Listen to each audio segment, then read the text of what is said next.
క్రీస్తునందు స్త్రీ అనియో పురుషులని వ్యత్యాసము లేదనే కోణములో ఇది స్త్రీలకు మాత్రమే పరిమితమైన వ్యక్తిగత విషయము కానందున వాక్యములో అలాగూ వ్రాయబడి ఉన్నందున దేవుని ఆశ్రయించిన పరిశుద్ధ స్త్రీలు అనే టైటిల్ కంటిన్యూ చేస్తున్నాము తప్ప అది స్త్రీకైనా పురుషునికైనా దేవుని ఆశ్రయించిన పరిశుద్ధులందరికీ వర్తించే ఉపదేశమేనని ఈ 3వ వారము కూడా దాన్ని కొనసాగిస్తున్నామని మీకు మనవి చేస్తున్నాను. పరిశుద్ధ సంఘముగా మనం కూడుకున్నప్పుడు స్త్రీల కూటంలాగా స్త్రీలదే చెప్తాడేంటి అనే ప్రశ్న మీకు ఒకవేళ వస్తుందేమోనని,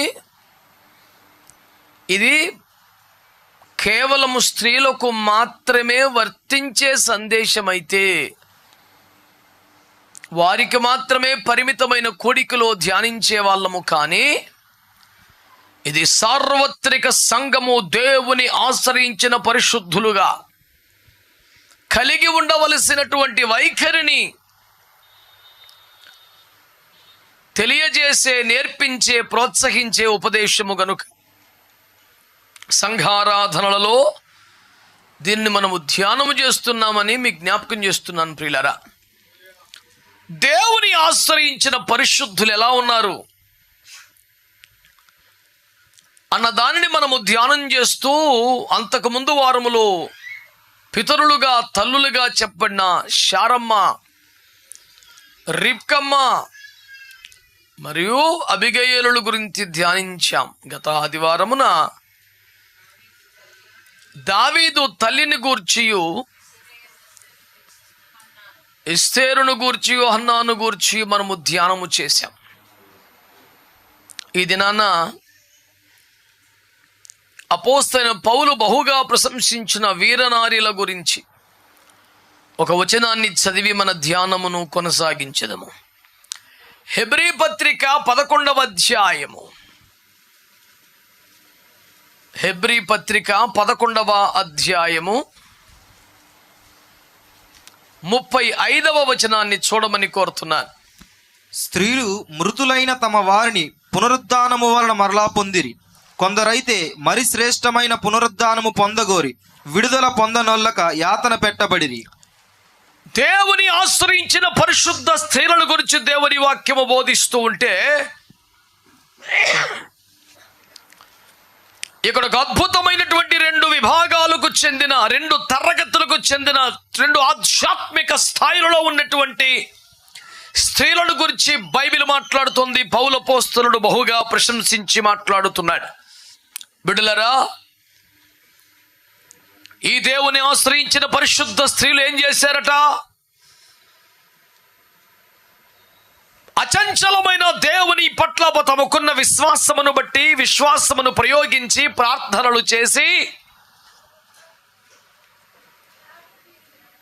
ఏకంగా మృతులైన తమ వారిని బ్రతికించుకున్నారంట.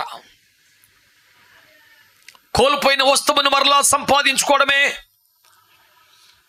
పోగొట్టుకున్న దాన్ని వెతికి దొరకపుచ్చుకోవడమే, చేజారిపోయిన అవకాశాన్ని మరలా చేజిక్కించుకోవడమే, తప్పిపోయిన కుమారులను మరలా పొందుకోగలగడమే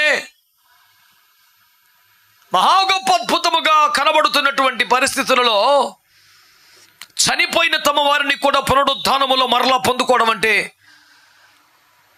దానికి మించిన అద్భుతం ఇంకేముంటుందని నేను మీ దృష్టికి తెస్తున్నాను. బిడ్డలారా, అంతకన్నా పెద్ద అద్భుతం ఏముంటుంది? స్త్రీలు విశ్వాసమును బట్టి చనిపోయిన తమ వారిని మరలా బ్రతికించుకున్నారట. బిడ్డలారా, ఆలకిస్తున్నారా మాటల్ని? దేవుని ఆశ్రయించిన వారు, దేవునిపై ఆధారపడిన వారు, ఏదైనా ప్రార్థన చేసి పొందగలమని మోకరించే వాళ్ళు ఏ ఎక్స్టెంట్ దాకా వెళ్తారంటే చనిపోయిన వారిని తిరిగి దేవుని దగ్గర నుంచి తెచ్చుకునే వరకు కూడా వెళ్తారంట.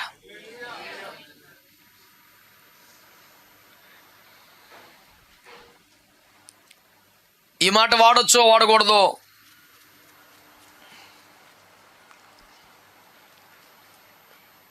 దేవుణ్ణి అడగటానికి మొహమాటం ఎందుకు? ఎవరినైనా ఒక 10 రూపాయలు అడగటానికి ఆలోచించి పోనీ 5 రూపాయలు ఇవ్వండి అనే పరిస్థితి ఉంటే మనకి ఎంత అవసరం ఉంటే అంత అడిగేయలేం కదా. పోనీ ఎంతో కొంత. మరి ఇంకొకరు అడుగుతుంది ఇంకో 10 రూపాయలు, మొత్తం మీద నాకు 70 రూపాయలు కావాలి, నువ్వేమని కూర్చుంటే బాగుండి సావదేమో, కొంచెం ఇబ్బందిగా ఉంది, ఒక 10 రూపాయలు ఇవ్వండి అని మరొకరి దగ్గర అలాగే తెచ్చుకోవచ్చు. ఈ మొహమాటం సహజం మానవ సంబంధాల్లో. కానీ నువ్వు ప్రార్థనలో ఏమైనా చేయగల దేవుని సన్నిధిలో మోకరించినప్పుడు, ఎంతైనా ఇవ్వగలిగిన సమృద్ధి కలిగిన కృపా సమృద్ధిని చేతుల్లోకి నువ్వు వస్తున్నప్పుడు, మరీ ఇంత అడిగితే బాగోదేమో, మరీ ఇన్ని అడిగేస్తే బాగోదేమో, మరీ ఇంతలా ఏడిచేస్తే బాగోదేమో అని మొహమాట పడి పోనీ అందాక ఇది చేయి ప్రభువా చాలు అని ప్రార్థన చెయ్యనక్కర్లేదు. మొహమాట పడక్కర్లేకుండా ధైర్యంగా ఏదైనా ఎంతైనా అడగొచ్చు, పొందొచ్చు. ఇలాంటి ఒక దేవుణ్ణి మనం ఆశ్రయించామని మీకు జ్ఞాపకం చేస్తున్నాను.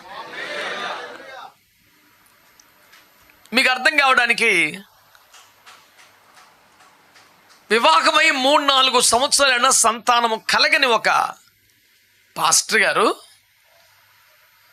గత 15 సంవత్సరాలుగా సంతానం లేని తమ సంఘ బిడ్డ కొరకు ప్రార్థన చేస్తూ, ప్రభువా నాకివ్వకపోయినా పర్లేదు కానీ ఆ బిడ్డకి సంతానాన్ని ఇవ్వండి ప్రభువా అని చాలా దుఃఖంతో, భారంతో, కన్నీళ్లతో ప్రార్థన చేస్తున్నాడు.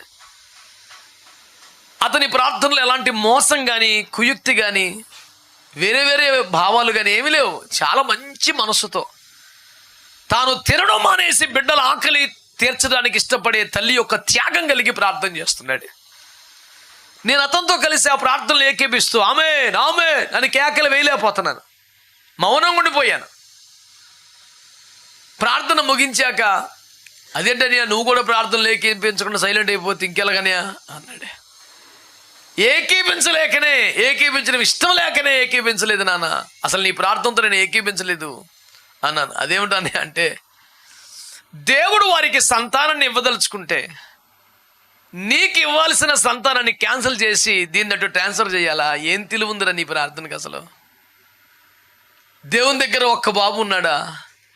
ఎవరికి ఇవ్వాలో అర్థం కాక బుర్ర బాధేసుకుంటుంటే, నీకు ఇవ్వాలని ఫిక్స్ అయిపోతే వదిలే ప్రభు, వాళ్ళకి ఇచ్చే. నువ్వు త్యాగం చేస్తే నీ త్యాగం మేరకు నిత్య సంకల్పాన్ని మార్చుకొని మరొకరిని సృష్టించలేని, పుట్టించలేని బలహీనుడై ఫోన్లే అని చెప్పేసి ఏడుతాడికి ఇచ్చేస్తాడు, నవ్వుతే వెళ్ళిపోతే మిమ్మల్ని ఇద్దరు చూసుకుంటాను బాధపడతాకి నువ్వేమనుకుంటున్నావు యేసుప్రభు గురించి? నీ ప్రార్థనలో దమ్ము లేదు కానీ ఆయన చాలా శక్తిగల దేవుడు రా బాబు అని చెప్పాను.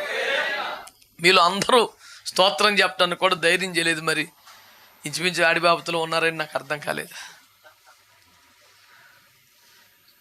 అది సంతానమైనా, ఆర్థికమైనా, మనశ్శాంతి అయినా, ఆరోగ్యమైనా, మరోటైనా వేరొకరికి ఇవ్వాల్సింది నీకు ఇచ్చి మరి అందరికీ ఒకసారి అంటే ఎక్కడ తెచ్చి ఇస్తాను రా, అడ్జస్ట్ చేసుకోండిరా అనాల్సిన పరిస్థితి దేవుడికి ఉంటుందా అండి? నాకు లేకపోయినా పర్లేదు అడిగి ఇవ్వు ప్రభు అని చెప్పి అనాల్సిన పరిస్థితి మరి ఎంతమంది ఒకసారి ఎట్ట అడ్జస్ట్ చేసుకుంటాం అని దేవుడు ఇబ్బంది పడిపోతున్నాడు. చూడలేక నువ్వు దేవుడికి అడ్జస్ట్మెంట్ చేసి పెడతావా? నాకు అర్థమవుతలేదు. ఏదైనా, ఎంతైనా, ఎప్పుడైనా ఇవ్వగలిగిన సర్వశక్తి మిక్కిలి కృపగలిగిన దేవుణ్ణి కదా మనం ఆరాధన చేస్తున్నాం. నేను అన్నాడు, ప్రార్థనలో మొహమాట పడితే ఇక జీవితం ఎట్ట ముందుకెళ్తుంది? ఒక పదం బైబిల్లో మనం వాడుతుంటాం ప్రార్థనలో, సిగ్గుమాలి. ఆ మాట ఎవరికైనా తాము వాడడానికి ఇబ్బంది పడతారేమైతే మేమైతే ఇబ్బంది పడడం నిత్యం వాడుతుంటాం. అన్యాయస్తులకు న్యాయాధిపతి దగ్గరికి ఒక స్త్రీ వచ్చి విధవరాలు వచ్చి అయ్యా న్యాయం చేయమని కోరుతూ ఉంటుంది. రేపు మా పని తిప్పుతూ ఉంటాడు. ఏం 10 సార్లు ఏం వెళ్తావు అనుకోకుండా సిగ్గుమాలి మాటికి అడిగిందిట. కీర్తనల గ్రంథంలో భక్తుడు రాస్తూ అంటాడు, ఏమైనా దొరుకునేమోనని తన యజమానురాలు చేతి వైపు దినమెల్ల కనిపెట్టుకునే దాసిలాగా అడుగుతున్నానయ్యా అంటాడు. ఏం పోలిక సార్, అసలు దేవుడు మనం దాసులుగా చూస్తున్నాడా? కుమారులుగా చూస్తున్నాడు. పైపెచ్చి యోహాను 15లో స్నేహితులుగా చూస్తున్నాడు అన్నాడు. చేతిలో చెయ్యేసి మాట్లాడుకుని అంత స్వేచ్ఛ ఇచ్చేసాడు ఆయన. ఆ స్థాయి కలిగిన వాళ్ళ ఉండి కూడా భక్తుడు అంటాడు, ఇంట్లో పనిచేసే ఒక దాసి పని మనిషి కాదు, పని మనిషికి హక్కులు ఉంటాయి, దాసికి బానిసకి హక్కులు ఉండవు. దయాదాక్షిణ్యాలపై ఆధారపడే జీవితం. చెప్పిన పని చేయాలి, అడిగిందల్లా ఇవ్వాల్సిన గ్యారంటీ ఆ హక్కు ఏమో లేదు. అలాంటి స్థితిలో జాలి తలిచి నా కష్టం చూసి ఏమన్నా ఒక ముద్దు పెడతారేమోనని రోజంతా ఏ పని చేస్తున్నా తన యజమానురాలి చేతి వైపు ఒక కన్నేసి ఉంచుద్దంటే ఏమైనా పెడతారేమో, ఏమైనా ఇస్తారేమో, ఆకలికి తట్టుకోలేక. మా రాజులా బతికిన ఒక దైవజనుడు అంటాడయ్యా, దినమెల్ల తన యజమానురాలు చేతిలో ఏమైనా దొరుకునేమోనని ఆశగా చూస్తున్న దాసిలాగా నీ వైపు చూస్తున్నాను బాబు. దేవుని దగ్గర సిగ్గుపడితే ఎలాగా, దేవుని దగ్గర మామాట పడితే ఎలాగా? నీ అవసరం 1,00,00,000 రూపాయలైతే ఓ 10 లక్షలు సర్దమని చెప్పాల్సిన అవసరం ఏంటి? నిన్ను బాధించే వాళ్ళు 100 మంది అయితే 3 కోసమే ఆడవలసిన పని ఏముంది? నీ ఇబ్బంది టన్ను అయితే ఒక 1000 గ్రాముల కోసం ఏడ్చే 100 గ్రాముల కోసం ఏడ్చే బాధే ఉంది.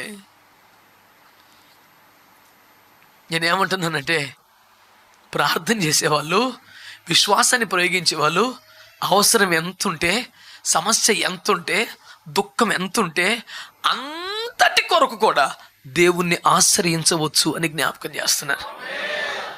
అన్నీ ఒకరోజు ఏమడుగుతాంలే ప్రభా, ఈ నెలకి ఇచ్చేయి, మళ్ళీ నెక్స్ట్ మంత్ అప్లికేషన్ పెట్టుకొస్తాను అనే పరిస్థితి వద్దని, ఇదిగో మీ కొరకు దేవుడు ఓ కృపగల ఆలయాన్ని సిద్ధం చేశాడు.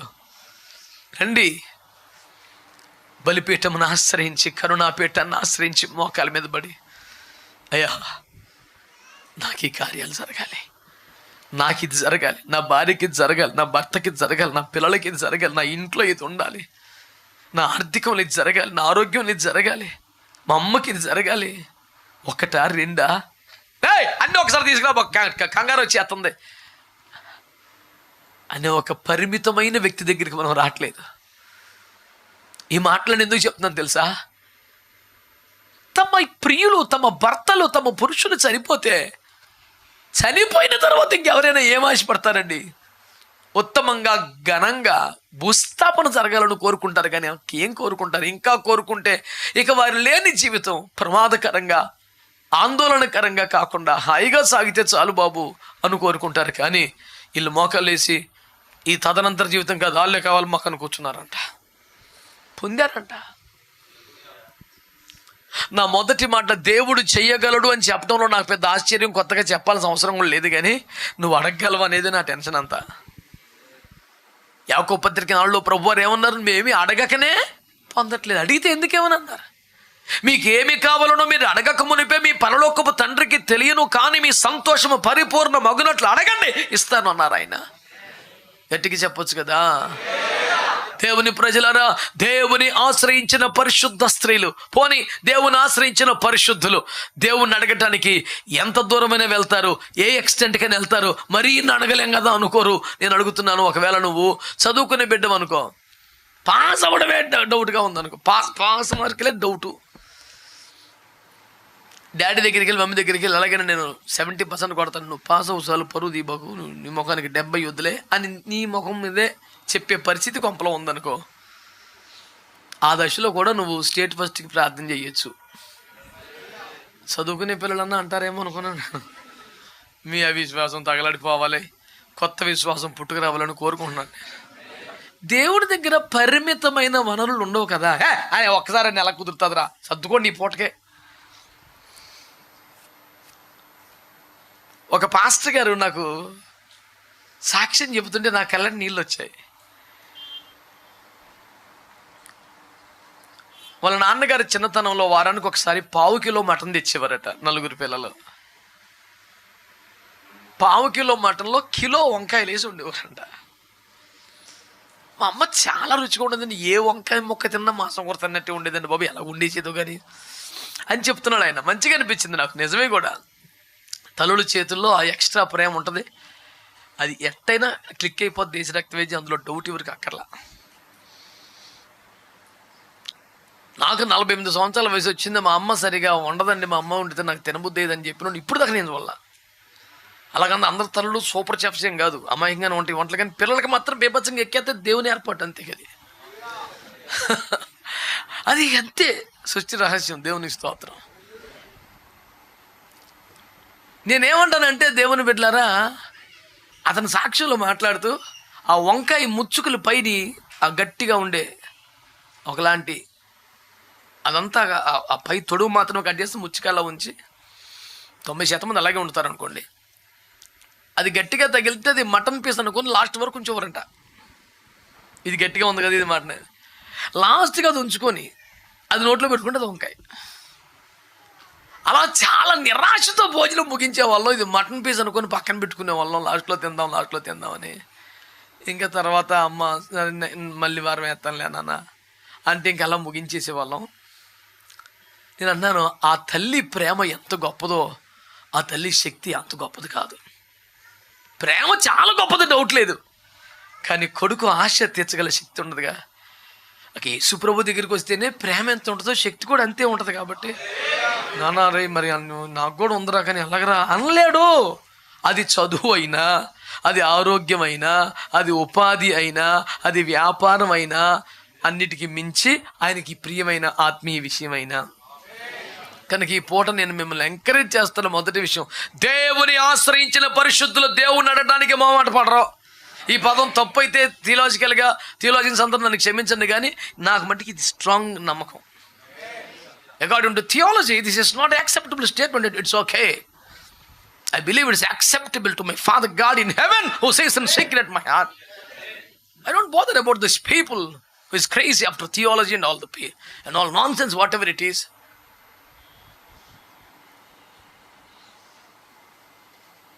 And of course, mostly we depend on neology, not in theology. దేవునికి స్తోత్రం కలుగునగా. చెప్పండి గట్టిగా హల్లెలూయా. కనుక వేదాంత శాస్త్రము కన్నా మోకాళ్ళ శాస్త్రం మీద ఎక్కువగా ఆధారపడి బతికే వాళ్ళం. కనుక ఏదైనా డౌట్ వస్తే బైబిల్ పట్టుకున్న దానికంటే మోకాలు ఎత్తమే ఎక్కువ అలవాటు అయిపోయింది. కనుక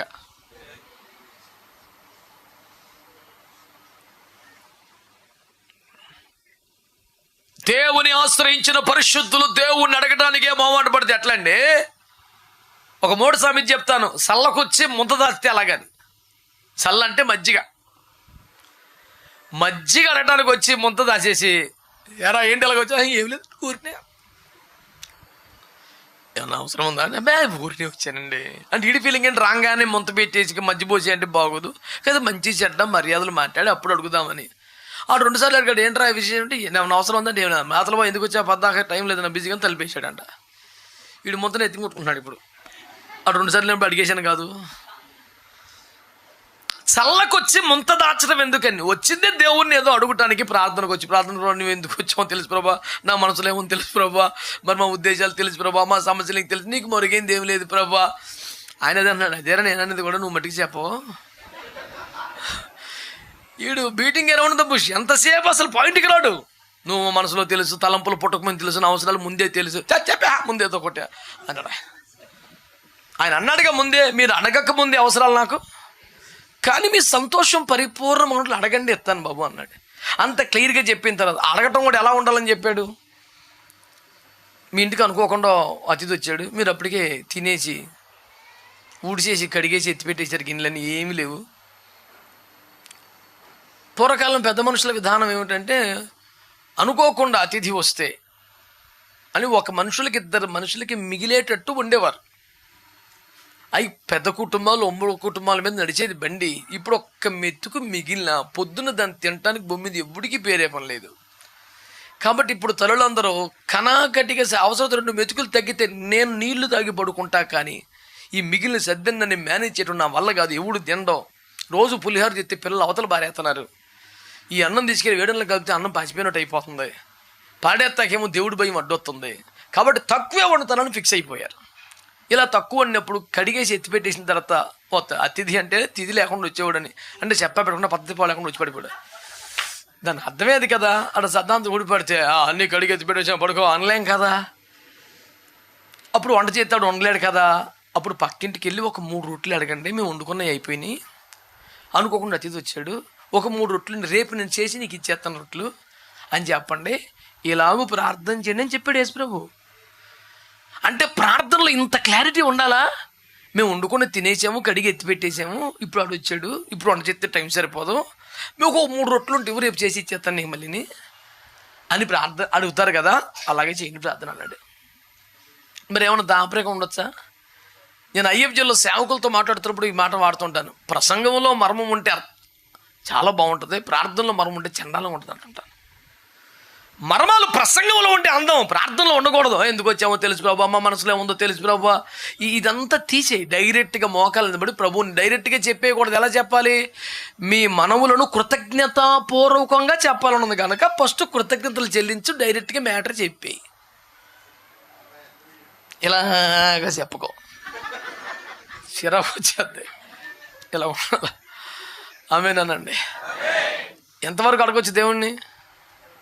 చెప్పాలి. హల్లెలూయా, హల్లెలూయా. నిజంగానే అడగొచ్చా? చెప్పండి. ఆరోగ్యం అడగొచ్చా? ఆర్థికం అడగొచ్చా? మార్కులు అడగొచ్చా? ఏమన్నా మంచి ఉద్యోగం అడగొచ్చా? కొంచెం జీతం పెంచమని అడగొచ్చా? రోజు వంట చేసుకోకుండా హోటల్లో తినే భాగ్యం అడగొచ్చా? చేత కొట్టేస్తాడు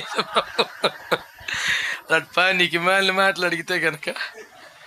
అందుకని అమ్మకు కూడా చెప్పాడు, తన చిత్తానుకూలముగా ఏదైనా అడుగుటకు మనకు ధైర్యం ఇచ్చాడు. చిత్తానికి ఇతరంగా అడుగుతా ధైర్యం లేదు, ఈ చేత కొట్టేస్తాడు. వాళ్ళు ఎవడన్నాడంటే బాయికాడికి వెళ్ళి ఇవి నీళ్ళే అయితే ఈ నీటికి దాహం తెచ్చే శక్తే ఉంటే నా నోట్లో పడాలి వచ్చాను. కాకపోతే అది బాయి కాదు, ఇక నీళ్ళు కాదు. నువ్వు నమ్మకపోతే లాస్ ఏముంది, నూతికేమన్నా కరువు వస్తుంది ఎట్రా, నువ్వే సత్తావు. నువ్వు తాగపోతే మానే. అది ఎవడన్నా నాది అలాగైతే చర్చికి రావాలన్నా, మా ఊరు బాబు నువ్వు చర్చికి రాకపోతే పరలోకంలో కరెంట్ పోతుంది ఏంట్రా? ఎవడరా నువ్వు? ఎవడి కోసం నువ్వు చర్చికి వచ్చేది? రాకడికి సిద్ధపట్టానికి కదా, దేవుని మహిమ ఆలయంగా కట్టబట్టాను కదా, పెండ్లి కుమార్తెగా అలంకరించబడ్డాను కదా, దేవుడు నివసించు మహిమ గుడారంగా చెక్కబడి కట్టబట్టాను కదా. పనికి మళ్ళీ మాట్లాడుతున్నావు, పనికి మళ్ళీ మాటలని. మారు మనసు పొందిన మటుకే స్తోత్రం చెప్పండి. హల్లెలూయా. దేవుని ఆశ్రయించిన పరిశుద్ధులకు ప్రార్థనలో అంటలేదు మీరు. నేను మొహమాట పడి ఆగలేదు, మీరు చెప్తారని కదా ఆగుతాం. దేవుని ఆశ్రయించిన పరిశుద్ధులకు ప్రార్థనలో పరిమితి, ప్రార్థనలో వెనక ముందు ఎంతసేపు అయినా ప్రార్థన చేయాలి. ప్రార్థనకు ఎంత దూరమైన వెళ్ళాలి, ప్రార్థనలో ఎంత దూరం వెళ్ళాలి. దేవునికి స్తోత్రం కలుగునుగా. సంతోషంగా చెప్పండి గట్టిగా. మరి వాళ్ళ విశ్వాసం ఎంత అద్భుతం నుండి, చచ్చిపోతే కప్పుకున్న వాళ్ళకెళ్ళకి ఫోన్ చేస్తూ ఏడుతూ గుండ్లు బాధ వేసుకోవడం ఏం లేదు, మొగాలు వేసేసి ప్రభా నువ్వు ఎన్నో ఇచ్చావు మరి అడగకుండానే ఇప్పుడు అడుగుతున్నాం, మా వాడు మాకు ఇచ్చాడు. దేవుని ఆశ్రయించిన పరిశుద్ధ స్త్రీలు మృతులైన తమ వారిని ప్రార్థన చేసి మరలా బ్రతికించుకున్నారు, విశ్వాసంతో మరలా బ్రతికించుకున్నారు. పోగొట్టుకున్న నీ కృప విషయంలో కానీ, పోగొట్టుకున్న ఆత్మ విషయంలో కానీ, పోగొట్టుకున్న జ్ఞానం విషయంలో కానీ, పోగొట్టుకున్న పరిశుద్ధత విషయంలో కానీ, పోగొట్టుకున్న వ్యక్తుల విషయంలో కానీ, కోల్పోయిన కృపావరముల విషయంలో కానీ, చల్లారిపోయిన ఆధ్యాత్మిక తొలిమంట విషయంలో కానీ నువ్వు దేవుని సన్నిధికి రావచ్చునని, మోకరించవచ్చునని, కన్నీరు గార్చవచ్చునని దేవుని ఆశ్రయించిన పరిశుద్ధుల జాబితాలో నీ కోట నీకుంటదే, నీకు ఢోకా ఉండదు. దేవునికి స్తోత్రం కలుగును గాక. ఆమేన్. హల్లెలూయా, హల్లెలూయా. లేదని చెప్పలేని దేవుడు, కాదని తోసివేయలేని దేవుడు, మరలారా అని 10 సార్లు తిప్పుకోలేని దేవుడు, నిరాశపరచలేని దేవుడు, దాటి పోలేని దేవుడు, తృణీకరించలేని దేవుడు, నలిగిన ప్రాణమును అలక్ష్యము చేయలేని దేవుడు నేనెట్టు దాటిపోతాడు. విశ్వాసంతో గట్టిగా ఆమేన్ అన్నాడు. హల్లెలూయా. మనం ఏమని పడుతున్నాం? దేవుని దాటిపోని. అవునండి, అని దాటిపోవడం. బొత్తిగా వెనగడే వాడి కాదు. కీర్తనలో మాట్లాడినాడు, మనం బొత్తిగా విడనాడకము అంటే మన విశ్వాస పరీక్ష కొరకు, మన ఆధ్యాత్మిక శుద్ధీకరణ కోసం కొంచెం వదులుతాడు అప్పుడప్పుడు. అది శుద్ధీకరించే ప్రాసెస్. చిన్నపిల్లలకి స్నానం చేయిస్తూ నీరు నెత్తి మీద కుమ్మరించేస్తుంటే ఉక్కిరి బిక్కిరి అవుతారు. కనికరం లేని కర్కశ అమ్మ చేతిలో పడ్డానని ఏడుస్తారు. అది కర్కశత్వం కాదు, మురికి మీద ఉన్న కోపమే, పిల్ల మీద ఉన్న కోపం కాదు. ఆ మురికి వదిలేస్తే యేసు రక్తం వేసి ఆలు పెట్టిన ముద్దులు ప్రపంచంలో వాడు పెట్టలేడు. తల్లి ప్రేమ అంతే. ఇంకా కానీ ఆ శుద్ధీకరణ ప్రాసెస్ బిడ్డకు అర్థమయ్యే వయసు వచ్చే వరకు మా అమ్మ రోజు మనం సడన్గా ఆమెకు ఏదో దయ్యం పట్టేస్తుంది, బరబర ఈడ్చుకెళ్ళిపోయి నెత్తి మీద కుప్పరించేస్తుంది. ఈ ఒక్క కఠినత్వం నశించునుగా కానీ సండే స్కూల్లో ప్రార్థన చేసి ఉంటుంది ఆ పిల్ల పాపం తెలియక. కొన్ని విషయాల్లో మనం కూడా దేవుడు మనల్ని శుద్ధీకరిస్తున్నప్పుడు నేను నన్ను ప్రియమైన బిడ్డను కాదు, నన్ను ఎందుకు ఈ కఠినమైన ప్రాసెస్లో తీసుకెళ్తున్నాడు అనిపిస్తుంది. It's just sanctification. అప్పగించుకో దేవునికి, అప్పగించుకో దేవుని చిత్తానికి. అది శుద్ధీకరణలో భాగం. ఒక్కసారి పరిశుద్ధపరచబడిన తర్వాత ముద్ర పొందిన శుద్ధులందరూ తెల్లంగి ధరించేదరు. శుద్ధులు ఎట్టయ్యారు? కొట్టి కాల్చి నలిపేసి యేసు రక్తం ఇచ్చేయం. ఉత్తిరయ్యారా? ఒక తెల్లని అంగి ధరింపజేయటానికి వాతలు ఎట్టేసాడు యేసు రక్తం ఇచ్చేయం. ఏ గాయం కూడా కనపడకుండా చేసి నూతన దేహంగా మార్చి నూతన వస్త్రాన్ని ధరింపజేసి మళ్ళీ అంతా ఊరుకున్నాడా? జయ చండాలు పట్టుకొందుము. విషాద గీతమును ఆలపించవలసిన కర్మిక ఉండదు. విమోచన గీతం పాడేదారు. ఆహ మనమచ్చటాకే గుదం. ఆహా ఎంతో ఆనందమది, ఆహా ఎంతో ఆనందమది. ఇది ఎట్ట పెడతాడో చూద్దాం. చూస్తారేమండి ఏకే పెంచకుండా. ఎరా కొట్రా, మారుమో సున్నా లేకపోయినా కొడు. హల్లెలూయా. నాతో కలిసి రండి మీరు. ముద్ర పొందిన శుద్ధు. తగ్గించాడు. దుర్మార్గులు నాశనం అయిపోతారు. ఒక్కొక్కడు పాపిష్టి బుద్ధులు నశించునుగా, ఆధిపత్య ద్వారం నశించునుగా, డామినేషన్ స్పిరిట్ పావు బయటికి. దయ్యమా.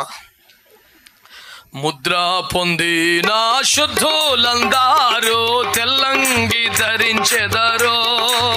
అడో ముద్ర పొందిన శుద్ధులందరూ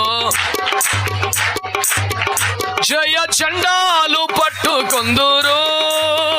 విమోచన గీతం పాడేదారు. పాడదా గట్టిగా.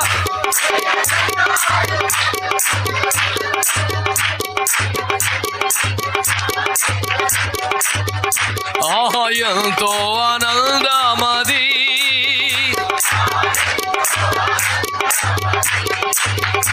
ఆహా ఎంతో ఆనందమది. రాజాధిరాజు దేవాతి దేవుడు త్వరలో మన యేసు రాజు వచ్చును.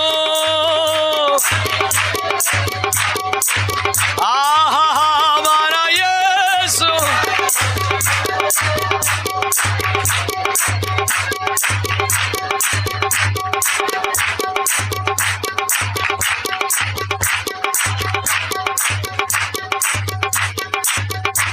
ఆహా ఎంతో ఆనందమది.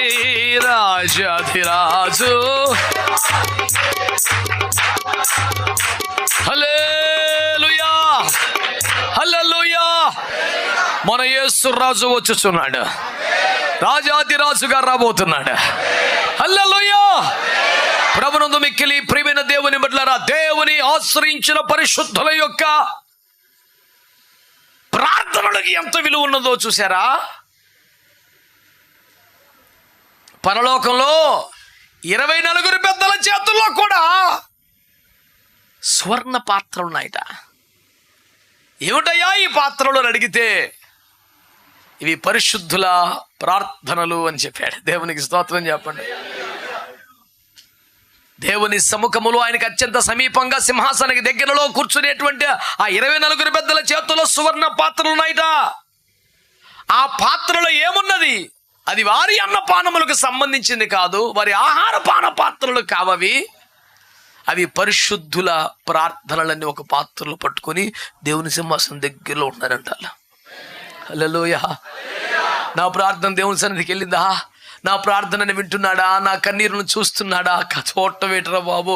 ఏకంగా ప్రార్థనలన్నీ ఎక్కడున్నాయి? పరిశుద్ధుల పాత్రలో 24 పెద్దల చేతుల్లో ఉన్న సువర్ణ పాత్రలో వెళ్ళి పడిపోతాయి అంట. దేవునికి స్తోత్రం. హల్లెలూయా. వాక్యంలో రాయబడిన మాట తెలుసా? నా కన్నీరు నీ బుడ్డిలో కనబడుచున్నది, దాచబడింది, అవి నీ కవిల్లో కనబడును కదా అంటాడు. నువ్వు కన్నీరు గార్చిన సంగతట బుడ్డిలో దాచి ఈ కన్నీటి మయమైన దినములలో ఆశ్రయం కొరకు, దిక్కు కొరకు, ఆదరణ కొరకు నువ్వు పరుగులెత్తిన వివరం ఉందే, ఆ సంచారములన్నీ లెక్కబెట్టి ఇన్ని పోట్లు పడి ఇన్ని చోట్ల తిరిగాడని రాశాడంట.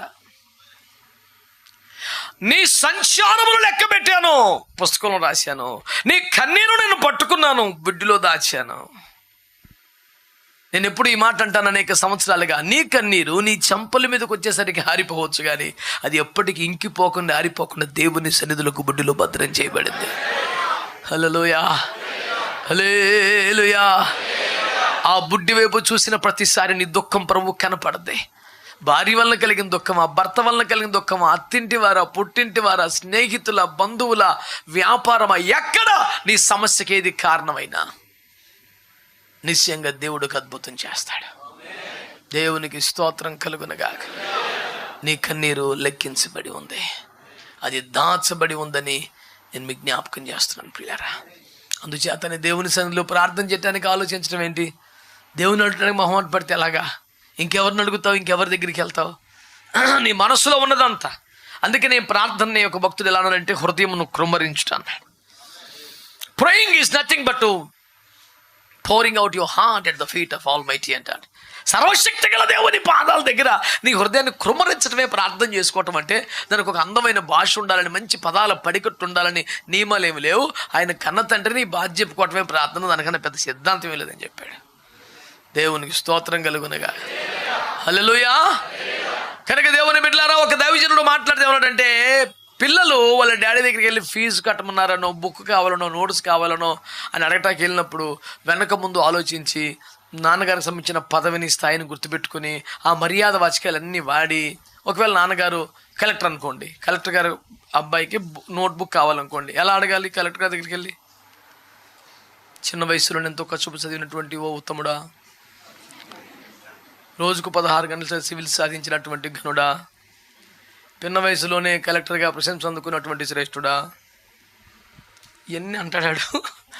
నాన్న నాకు నోట్బుక్ అయిపోయింది అంటాడు. ఆయన ఎంత పెద్దోడు కాదు, నాన్న అంతవరకు ఇడికి కావాల్సిన సబ్జెక్టు. దేవునికి స్తోత్రం కలుగునగా. ఆయన హోదా, గొడవ, గోత్రం సబ్జెక్ట్ వేరే. కలెక్టర్ గారికి షేక్ హ్యాండ్ ఇవ్వడానికి కూడా జిల్లాకే పెద్దగా ఉండే ఐపీఎస్ ఆఫీసర్ కూడా ఆలోచిస్తాడు. ప్రోటోకాల్ ఉంటుంది, పద్ధతి ఉంటుంది, మర్యాద ఉంటుంది. కొడుకైతే మీదెక్కి తొక్కేత ఉంటాడు. వాళ్ళు ఎక్కడికి ఉంటుంది? దేవునికి స్తోత్రం. ఎదురు ఆఫీసర్కి, అయ్యో నాన్న జాగ్రత్త, సార్ సార్ సార్ సార్ త్వరగా నా కొడుకాడు. నీ లెక్క నీకు ఉంటుంది యేసుప్రభు దగ్గర. ఆయన రేంజ్ తగ్గిపోయి కాదు, నీ రేంజ్ పెరిగిపోయి కదా. అదంతే. ఇంకా దీనికి ఇంకా ప్రోటోకాల్ సిస్టమ్ ఏముంటుంది? దేవునికి స్తోత్రం. నానా నీళ్ళ మీద పడిపోవడం నీ కష్టమని చెప్పుకుంటాం ఆయనకి.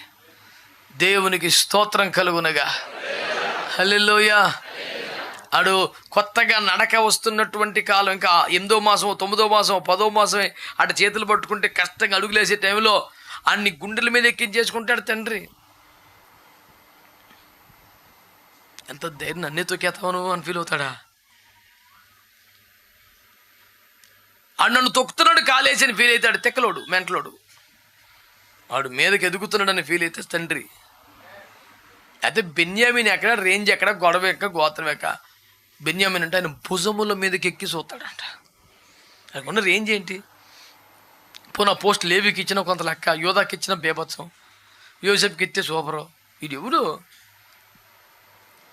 చిన్నాడు ఒక్క పాయింట్ మీద. వాడు చిన్నప్పుడు అన్నీ మిగిలా జరగలేదు. అడిగి చాలా పాపం దుఃఖంలో పుట్టాడు. మిగిలాగా అడుగు అన్నీ ఏమీ అమరలేదు, పాపం చాలా ఇబ్బందుల్లో పెరిగాడు.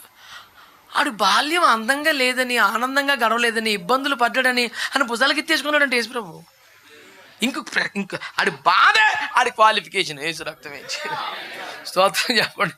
లేకపోతే బెన్యామీను ఆయన భుజముల మీదకి ఎక్కి లోకం ఆడు ఊరంతా చూస్తున్నాడు ఆయన మీద కూర్చొని. ఏంటండి దర్జా దిగురా అంటే, కూర్చొని పాపం అడిగి చిన్నప్పటి నుంచి అన్ని బాధలే కూర్చొని. నువ్వు కేవలం బాధలు పట్టమే నీ క్వాలిఫికేషన్ పెంచేస్తే యేసు రక్తం ఏం చేయం. బాగా బాధలు పడ్డం లోకం ఏం చేసుకుని తక్కువ చూస్తుంది.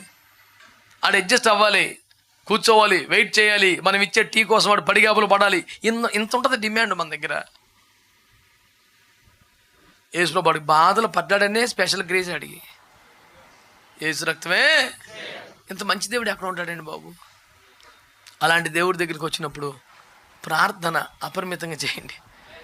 ఎంత పెద్ద విషయమైనా చేయండి, ఎంత ఎక్కువైనా అడగండి, మితిమీరి అడగండి, ఇబ్బంది ఏమీ లేదు.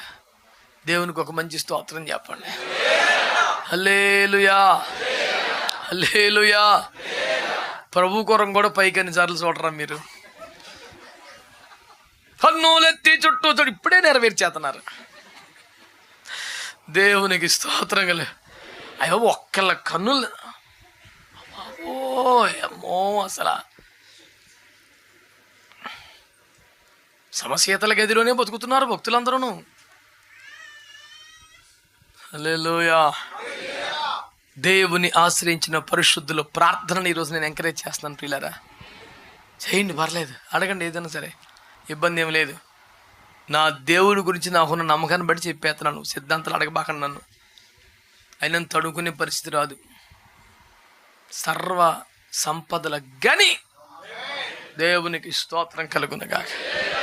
సకల ఐశ్వర్యముల కర్త అయిన దేవునికి మహిమ కలుగునగా. హల్లెలూయా.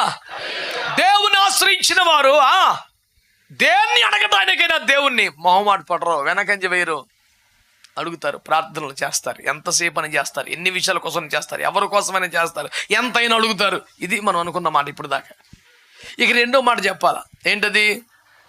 మరికొందరు మరి శ్రేష్టమైన పునరుద్ధానమును పొందగోరి విడుదల పొందనొల్లక యాతన పెట్టబడిరి. ఇదేంది? మరికొందరు వీళ్ళు ప్రార్థన చేసి సరిపోయిన బతికించుకున్నారుగా, అలాంటి పునరుద్ధానం వద్దు. దానికంటే శ్రేష్టమైన పునరుద్ధానం అంటే మళ్ళీ బతికితే ఇక మళ్ళీ చావురాని ఆ నిత్య మహిమ పునరుద్ధానం కావాలి. మళ్ళీ చచ్చిపోయే కాడికి మాకింతగా పునరుద్ధానం.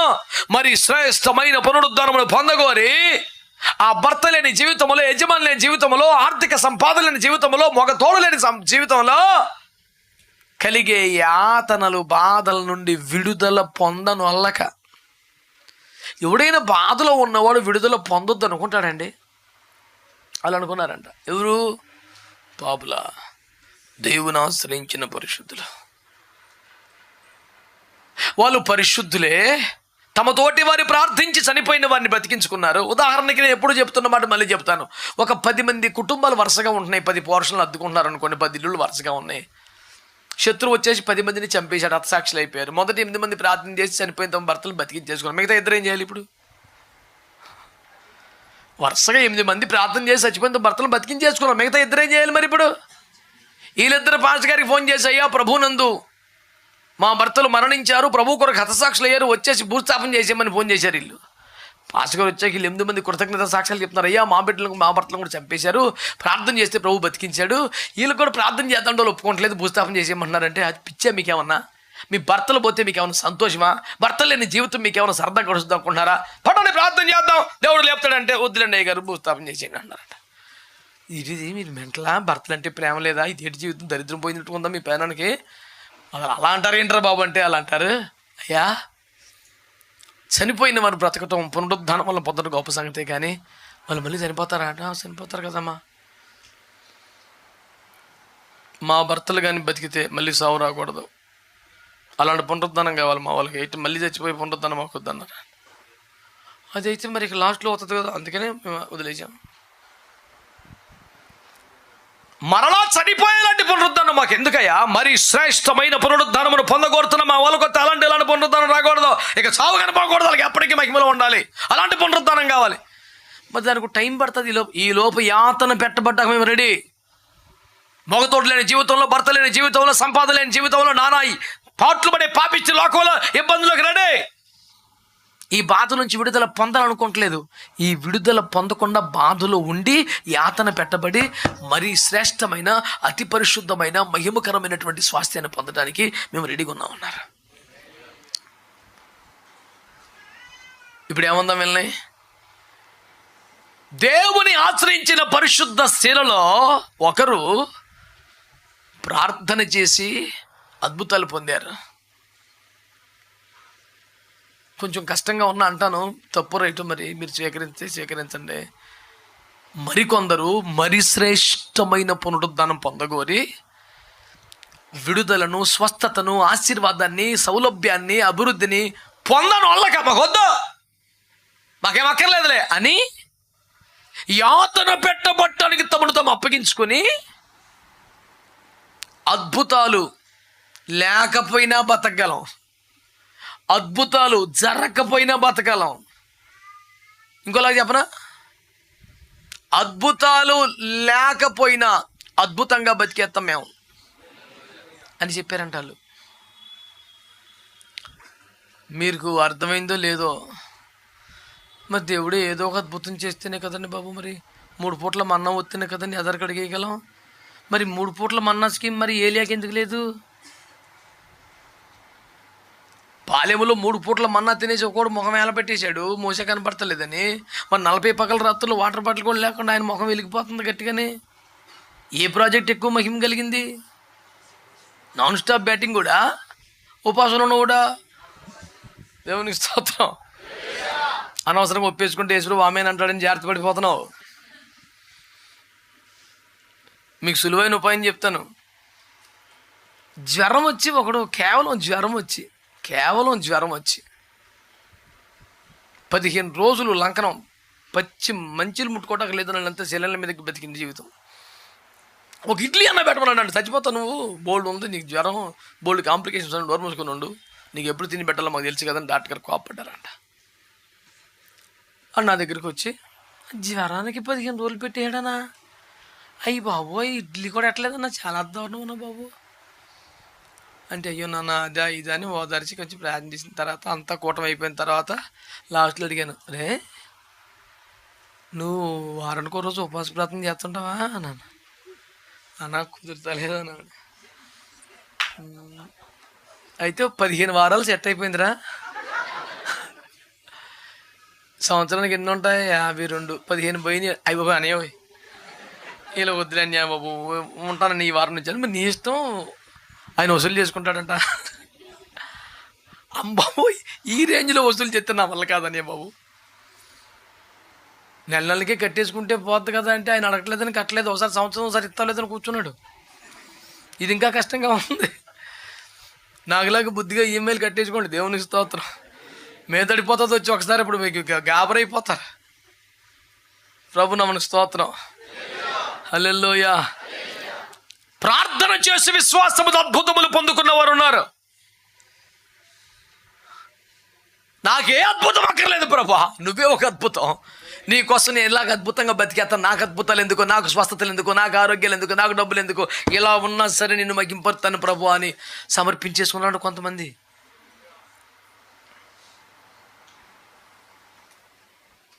ఇలా అంటాను మీరేమనుకోకండి. ప్రార్థించి అద్భుతాలు పొందుకొని బ్రతుకుతున్న భక్తులు ఉన్నారు. అసలు అద్భుతం లేకపోయినా, ఒక్క మేలు జరగకపోయినా అద్భుతంగా బతికేస్తున్న పరిశుద్ధులు ఉన్నారు. అసలు ఏమంటావు నీ బ్యాచ్? ఏ గుంపులో ఉన్నావో ఎరిగి తెలుసుకో. మా చిన్నప్పుడు సువార్త అంతా మెల్లో డ్రమ్ వేసుకుంటాం, ఊరంతా తిరిగేది. అందులో ఇది ఒక పాట ఉండేది, గుర్తెరిగి తెలుసుకో అని 5-6 బ్యాచ్లు పాడేవాళ్ళం పాట. ఏ గుంపు నీది?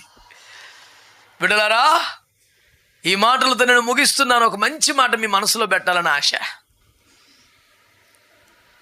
మళ్ళీ చెప్తాను, 3 పూట్ల మన్నా వస్తే బతకడం కృపే. సంవత్సరాల కొద్ది రొట్టె లేకపోయినా కర్మేలు కొండ మీద అద్భుతాలు చేసేయటం ఇంకా గొప్ప.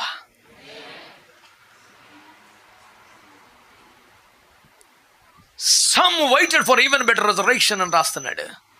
కొందరంట మరి శ్రేష్టమైన పునరుద్ధానం కోసం యాతన పెట్టబట్టడానికి, విడుదల పొందనొల్లక, అభివృద్ధి పొందనొల్లక, స్వస్థత పొందనొల్లక, సంపాదించనొల్లక ఉంటుంది అసలు ఆ బ్యాచ్. స్వస్థత పొందే అవకాశం ఉండి వద్దులేని బాధపడటం ఏంటండి? స్వస్థత కోసం ఏడ్చి రాకపోతే సరిపెట్టుకుంటున్నాం కానీ వద్దులే అని ఉండటం ఏంటి అసలు? కొంతమంది అద్భుతాలు పొందుతున్నారు, కొంతమంది తామే ఒక అద్భుతంలాగా బతికేస్తున్నారు. మీరేమంటలేదు మరి?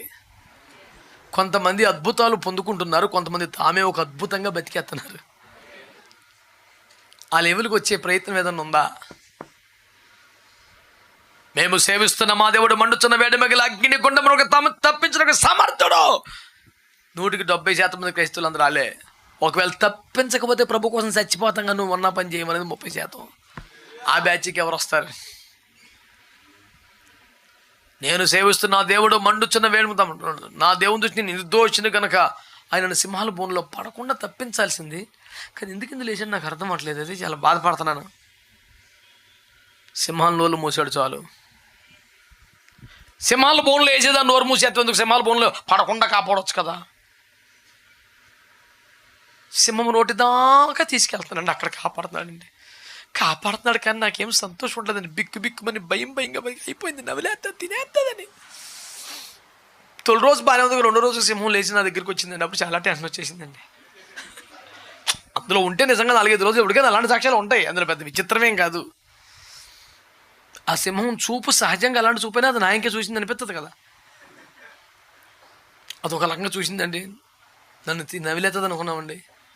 కానీ దేవుడు ఎంతో అద్భుతంగా కాపాడాడండి. సింహాల బోన్లో పడకపోవటంలో ఉన్న సాక్ష్యం, అందులోకి వెళ్ళి సజీవంగా క్షేమంగా బయటకు వచ్చే సాక్ష్యం తేడా లేదంటారా?